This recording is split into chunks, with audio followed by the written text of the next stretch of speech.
13 didžiulis įpareigojimas mums.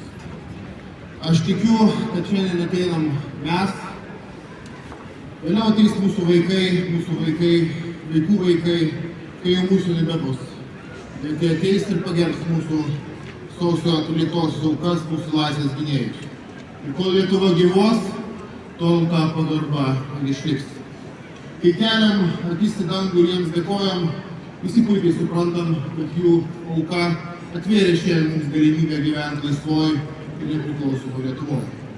Taip, jie buvo be ginklų, bet jie buvo su valia priešintis širdyje, su laisvės idėja, su trispalve rankose ir su žodžiu Lietuva.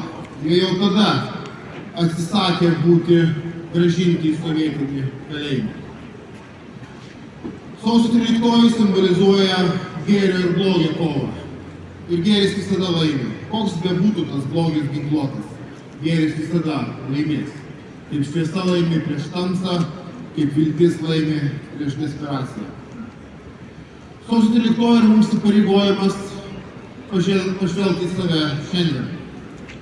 Žinot, šitų geopolitinių grėsmių akivaizdoje mūsų priešas skaičiuoja ne tik mūsų tankus, amunicijos, artilerijos sistemas, oro gynybos sistemas.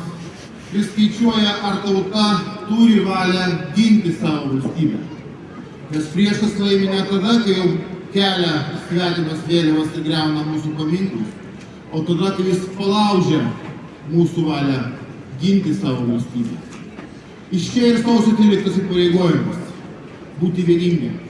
Ir dažnai šiandien reikia pripažinti, kad ieškom tarpusavio pernelyg daug priešų, kad esam susiskaldę. Neturi tai būti. Lietuvoje negali būti savų ir svetimų. Mes esame visi Lietuvos vaikai. Ir turim būti kiek įmanoma vieningi. Ir tik tai tokioje vienybėje mes galim išsaugoti savo valstybę. Tik gyvuoja laisva ir nepriklausoma Lietuva per amžius. Ačiū Jums.